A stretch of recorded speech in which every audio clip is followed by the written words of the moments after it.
All right, and here we are on day 4 of the Customer Service Week celebration, which has been going on for 36 years. However, it hasn't had Shep Hyken and Jim Rembach bringing you your morning jolt. That's just Yes. And if you, after listening to us, still need a cup of coffee, well, go get a cup of coffee. We don't care. But we want to start your engines. We want to start your brain thinking about Customer Service Week. most definitely. And so we hope, well, I'm not going to say we're going to be here for the next 36 years, Shep, but however, I'm planning on it. we definitely want to make sure that these stories, these learnings, and these opportunities for us to carry on a CX celebration all year long is something that we can all leverage. And so with day 4, we also have the PACE Association's virtual conference, and you also can see day 1, 2, and 3 of our broadcast and those morning jolts at customerserviceweekly.org, and today's episode of the Customer Service Weekly podcast, which is going to feature Brett Frazier, who is the Vice President of Sunbasket. And today, we're going to talk about something that I think is so important for really the global economy, and not just economy, but society. And we just want to talk a little bit about inclusion and something that I refer to as difference management. So when you start talking about inclusion, Shep, give us your perspective. Well, the first thing you think about in inclusion is, especially with all that's been going on in the world today, and that inclusion is looking past somebody, race, religion, ethnicity, gender, et cetera, just saying that all of that doesn't matter. It all matters. That's not the right thing to say. But the point is, nobody is excluded. Everybody's included. And that, I think when my daughters, I look at their friends and they come from all walks of life, wealthy, poor, different colored skins, religions, and our kids.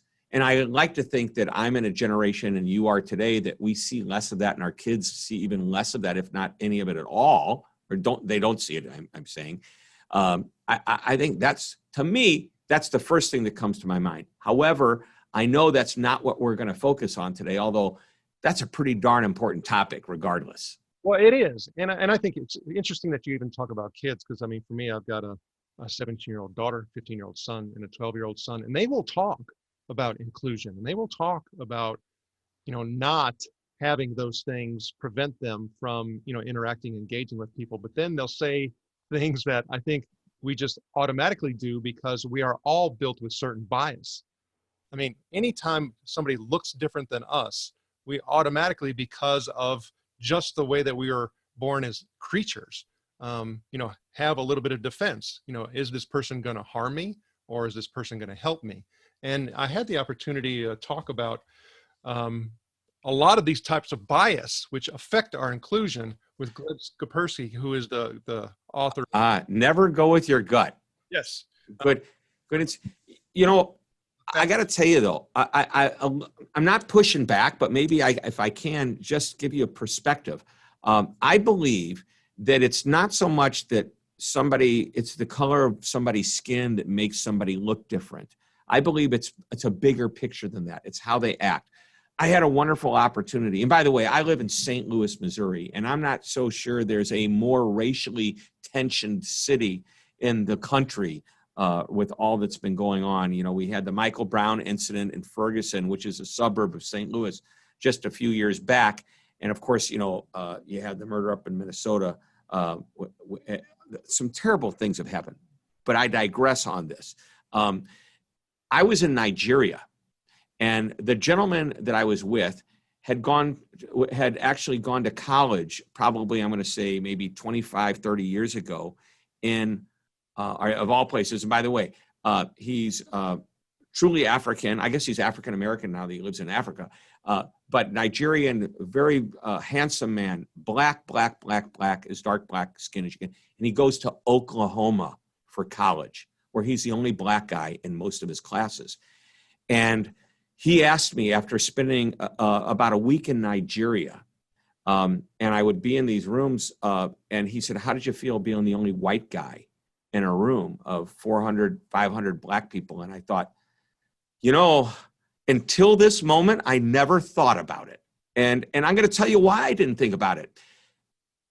Because they treated me the way I would treat them. And that's what the similarity was, which allowed me to see past anything and ideally make me anything, hopefully not racially biased. But I think that helps.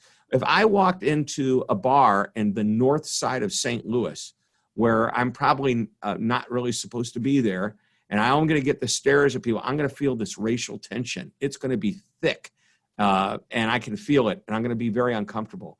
But I really believe that so much of what makes us, for a better term, anti-inclusive, if you will, is the fact that we don't feel we're being treated the same. When we're all together and we're treating each other the same way, I don't think it matters.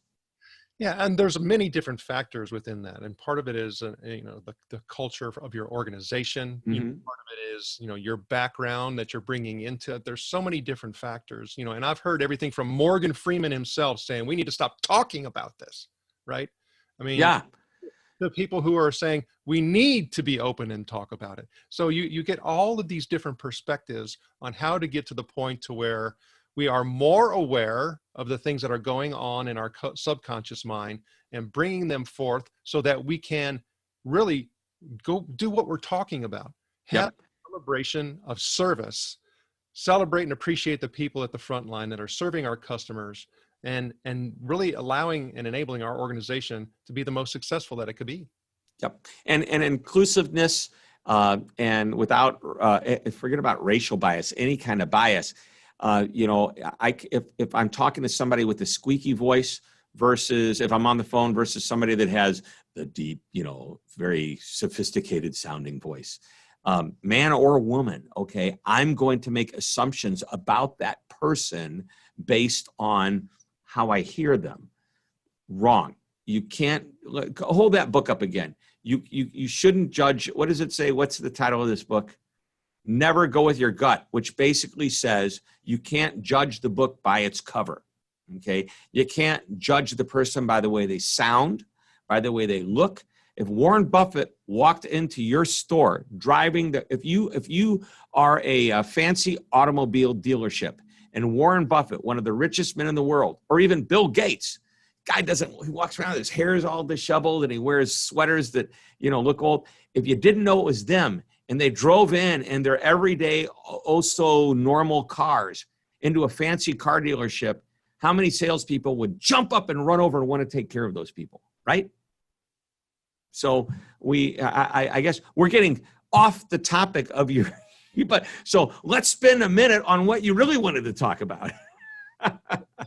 I mean, for all of us, we need to look at this differently. We are in a human business when you start talking about customer service, when you start talking about contact centers, when you start talking about leading of others, when you start talking about interacting with customers and retaining customers. It is a human business. And we have to be more aware of our humanity and with our flaws, and with our opportunities and capitalize upon those. And that's not easy. It's not an easy task, but it is a quest and it is a purpose. I'm not so sure, Jim, it could be said any better than that. Good job.